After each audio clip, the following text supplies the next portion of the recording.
పాత నోట్ల మార్పిడి కోసం జనం ఉదయం నుంచే బ్యాంకుల ముందు బారులు తీరారు. 500, 1000 నోట్లను మార్చుకునేందుకు భారీగా తరలివస్తున్నారు.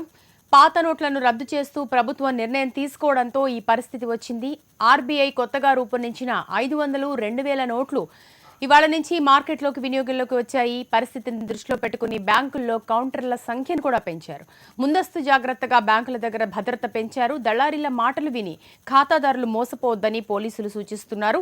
పాత నోట్లు ఖాతాల్లోకి జమ చేసేందుకు ఎలాంటి పరిమితి లేదని ఆర్బీఐ స్పష్టం చేసింది. ఇక బ్యాంకుల వద్ద పరిస్థితి గురించిన పూర్తి సమాచారాన్ని మా ప్రతినిధి నవీన్ రెడ్డి లైవ్ లో అందిస్తారు. Over to you Naveen Reddy.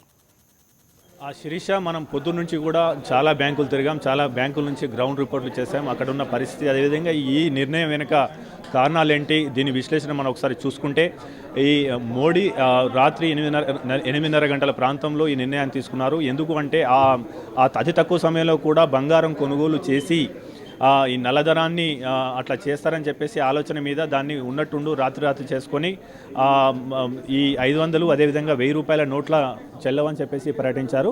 అయితే ఈరోజు మొదటి రోజు బ్యాంకులు, అంటే ఈ నిర్ణయం వాయిదా పడ్డ తర్వాత మొదటి రోజు ఈరోజు బ్యాంకులు ఓపెన్ అయ్యాయి. మొదటి రోజు కావడంతో చాలామంది బార్లు తీరారు. ఇక్కడ జనాలు బార్లు తీరి తమకు ఈ పాత నోట్లు తీసుకొని కొత్త నోట్లు మార్పిడి చేయాలని చెప్పేసి బ్యాంకుల ద్వారా బారులు తీరారు. అయితే ఇక్కడ మనకు చాలా సమస్యలు మనం ఎదుర్కొన్నారు ప్రజలు. అందులో మొదటిది ఏంటంటే, ఇప్పుడు సాధారణంగా మన పాత నోట్లు తీసుకుపోతే 4000 వరకు కూడా పాన్ కార్డు లేకుండా కేవలం ఆధార్ కార్డు, ఎనీ ఐడెంటిటీ కార్డుతోని 4000 రూపాయల వరకు ప్రజలకు ఇవ్వాల్సి ఉంది. అయితే దీనికోసం నిరుద్యోగులను, అదేవిధంగా నిరక్షరాస్యులను, ముఖ్యంగా నిరక్షరాస్యులను దృష్టిలో పెట్టుకొని ఈ 4000 రూపాయలను మేము ఎలాంటి పాన్ కార్డు లేకుండా, బ్యాంక్ అకౌంట్ లేకుండా కూడా మార్పిడి చేస్తామని చెప్పేసి మనకు బ్యాంక్ అధికారులు కానీ మోడీ కానీ తన ప్రసంగంలో చెప్పారు. అయితే అక్కడ పరిస్థితి చూస్తే మాత్రం మనకు ఈ మార్పిడి కోసం వారు ఒక డిక్లరేషన్ ఫామ్ను పూర్తి చేయాల్సి ఉంటుంది. ఆ డిక్లరేషన్ ఫామ్లో దాదాపుగా ఒక 5 అంశాలను వారు నింపాల్సి ఉంటుంది. కానీ విచిత్రం ఏంటంటే, ఆ డిక్లరేషన్ ఫామ్ మొత్తం ఇంగ్లీష్లోనే ఉంది. నిరక్షరాస్యులైన ప్రజలు ఈ ఇంగ్లీష్లో ఉన్న డిక్లరేషన్ ఫామ్ను ఏ రకంగా నింపుతారని చెప్పేసి వారికి ఆలోచన లేకపోవడం ఒక రకంగా మనకు ఆలోచించాల్సిన విషయం. అదేవిధంగా ఈ 4000 తీసుకోవడానికి కూడా ఖచ్చితంగా వాళ్ళకి జిరాక్స్, ఈ ఆధార్ జిరాక్స్ కావాలి. అదేవిధంగా ఆధార్ ఒరిజినల్ కార్డు కూడా చూపించాల్సి ఉంటుందని చెప్పేసి మనకు పొద్దున మన బ్యాంక్ మేనేజర్తో అడుగుతూ ఆయన చెప్పారు. అదేవిధంగా మనకు ఒరిజినల్ ఆధార్ కార్డు ఉన్నా సరే జిరాక్స్ వారు కోరడం అనేది ఏదైతే ఉందో అది కొద్దిగా అక్కడ చాలా ఇబ్బందులు గురవుతుంది. ఎందుకంటే ఆ బ్యాంకు పరిసర ప్రాంతాల్లో మనకు జిరాక్స్ సెంటర్లు కొన్ని చోట్ల ఉన్నాయి, కొన్ని చోట్ల లేవు.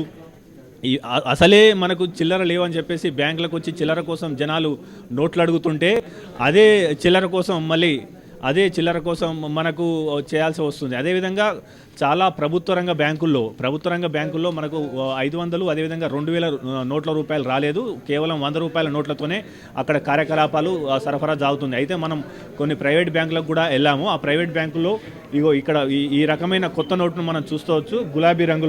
గులాబీ రంగులో కనబడుతుంది ఈ నోటు. గులాబీ రంగులో యాజ్ యూజువల్ మనకు గాంధీ దీని మీద ఉంటున్నాడు. అదేవిధంగా 9AR173011 ఈ సిరీస్లో మనకు ఈ 2000 రూపాయల నోటు విడుదలైంది. ఇది నార్మల్గా మనకు ఉన్న 500 నోటు కంటే కూడా తక్కువ పొడుగు, అదేవిధంగా తక్కువ ఎత్తులో ఉన్నది. ఈ ఇటు పక్కన మనం చూడొచ్చు. దీన్ని చాలా సాంకేతికతో అభివృద్ధి చేసినట్లు కనబడుతుంది. 2000 రూపీస్ నోట్స్. అదేవిధంగా ఇంత ముందే మనకు రిజర్వ్ బ్యాంక్ గవర్నర్ గారు చెప్పారు, మేము త్వరలోనే 1000 రూపాయల నోట్లను కూడా తీసుకురానున్నామని చెప్పేసి ఆయన కూడా ప్రకటించారు. ఈ ప్రస్తుతానికి మనం చూడొచ్చు, ఇది 2000 రూపాయల నోటు. ఇప్పుడు మన పొద్దు నుంచి కూడా చాలా సోషల్ మీడియాలో ఇది బాగా ట్రెండ్ అవుతోంది. చాలామంది ఈ 2000 రూపాయల నోటును తీసుకోవడం, అదేవిధంగా దీన్ని ఫోటోలు తీసుకొని ఏర్పాటు చేయడం లాంటివి జరుగుతున్నాయి. అయితే మనం ఈ 2000 రూపాయల నోటు రెండో వైపు చూసినట్లయితే మనం శాస్త్ర సాంకేతిక రంగంలో చెందిన అభివృద్ధిని దృష్టిలో ఉంచుకొని ఇక్కడ అలాంటి ఏదైతే మనకు ఉపగ్రహం ఉంటుందో అలాంటి మార్కును ఇందులో ఏర్పాటు చేయడం జరిగినది. ఈ మొదటి వైపు యాజ్ యూజువల్ మనకు గాంధాతో పాటు మిగతా ఈ 2000 సంఖ్య మనకు ఉంటుంది. ఇది 9AR173 అనే సిరీస్లో మనకు ఏర్పాటు అవుతుంది. ఈ 2000 రూపాయల నోటుతో పాటు మనకు 500 రూపాయల నోటు కూడా మార్కెట్లో ఇప్పుడు అందుబాటులో ఉన్నది. అయితే ఇవే కాకుండా 1000 రూపాయల నోటును కూడా తీసుకొస్తామని చెప్పేసి రిజర్వ్ బ్యాంక్ గవర్నర్ ముందే చెప్పారు. అయితే మనకు ఇంకొక విషయం మనం చేయాల్సింది ఏంటంటే ఈ నోట్ల మార్పిడికి సంబంధించి కేంద్ర ప్రభుత్వం అదేవిధంగా ప్రభుత్వాలు బ్యాంక్ అధికారులు సరైన దిశగా అవేర్నెస్ పెంచాల్సిన అవసరం ఉంది. ఎందుకంటే దాదాపుగా మీరు 2.5 లక్షల రూపాయలు తీసుకెళ్లిన బ్యాంకుల్లో జమ చేయడానికి ఎటువంటి నిబంధనలు అదేవిధంగా ఎటువంటి స్క్రూటినీ ఉండదని చెప్పేసి వాళ్ళు చాలా ప్రచారం చేయాల్సిన అవసరం కూడా ఉంది. ఎందుకంటే మనం ఇంతకుముందే మనకు కొన్ని గంటల ముందే మనకు మహబూబాబాద్ జిల్లాలో ఒక మహిళ ఆత్మహత్య గురించి ఒక న్యూస్ వచ్చింది. దీనికి గల కారణం ఏంటంటే వాళ్ళకు సంబంధించి వాళ్ళ భర్తకు సంబంధించి ఆయన ఆరోగ్యం బాగాలేక వాళ్ళు ఒక భూమి అమ్మారు. ఆ భూమి ఆల్మోస్ట్ ఒక 58 లక్షల రూపాయలు ఆ భూమి వాల్యూ అయితే దాదాపుగా ఒక 4-5 లక్షల రూపాయలు పెట్టి వైద్యం చేయించారు. మిగతా డబ్బును వాళ్ళు బ్యాంకులో వేద్దాం అనే లోపు ఈ నిర్ణయం వచ్చి పడింది. దీంతో ఈ 54 లక్షల రూపాయలు మేము ఏ రకంగా చేయాలి, ఎందుకంటే మనకు సాధారణంగా మనకు తెలుసు ఈ మార్కెట్ ధరకు యాక్చువల్గా ప్రభుత్వం ఉన్న రిజిస్ట్రేషన్ మార్కెట్ ధరకు అదేవిధంగా బయట ఉన్న మార్కెట్ ధరకు చాలా వ్యత్యాసం ఉంటుంది. సాధారణంగా రిజిస్ట్రేషన్ వాల్యూలో కేవలం 3 లక్షలకు ఎకరా ఉన్న భూమి మనకు సాధారణంగా మార్కెట్ వాల్యూలో దాదాపుగా 20 లక్షల నుంచి 50 లక్షలు పోయిన దాఖలాలు కూడా మనకు కనబడుతున్నాయి. మిగతా మనీ మొత్తం అది నల్ల డబ్బుగా ఉంటే దాన్ని ఏ రకంగా మార్పిడి చేసుకోవాలి అనే ఆలోచనలో ఆ కుటుంబంలో నిన్న రాత్రి బాగా గొడవ జరిగినట్టు మనకు తెలుస్తోంది. అందులో భాగంగానే అసలు ఈ డబ్బంతా ఏమవుతుంది, నేను అనవసరంగా తప్పు చేసినా అని చెప్పేసి అనే బాధలో ఈ మహబూబాబాద్ జిల్లాలో ఒక మహిళ ఆత్మహత్య చేసుకున్న ట్రాజడీ మనకు ఈ విషాద సంఘటన మనల్ని కలిచివేస్తుంది.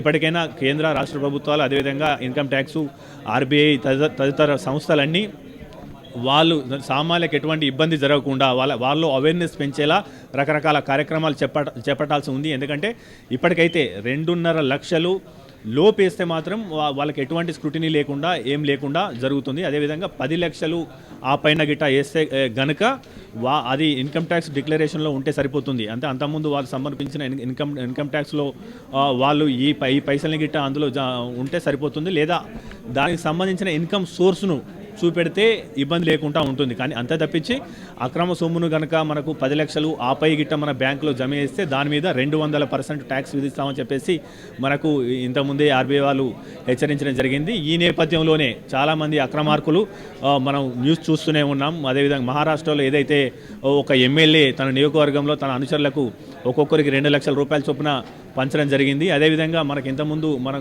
న్యూస్ చూస్తూనే ఉన్నాం. చాలా చోట్ల అంటే ఈ అక్రమార్కులు ఈ సొమ్మును ఏం చేసుకోవాలో తెలియక చాలామంది వీటిని కట్ చేయడం అదేవిధంగా కాలపెట్టడం కూడా జరిగిన సంఘటనలు జరుగుతున్నాయి. ఏదేమైనా కానీ ఇది నల్ల డబ్బును వెనక్కి తీసుకురావడం అంటే ప్రస్తుతం సాధారణంగా 500 అదేవిధంగా 1000 రూపాయల నోట్లు దేశంలో మొత్తం 14 లక్షల కోట్ల రూపాయల విలువలో ఉంది. ఇది మంచి నిర్ణయమైనా దీనిపై అవేర్నెస్ పెంచాల్సిన అవసరం ఎంతైనా ఉంది. శిరీష, ఓటు స్టూడియో.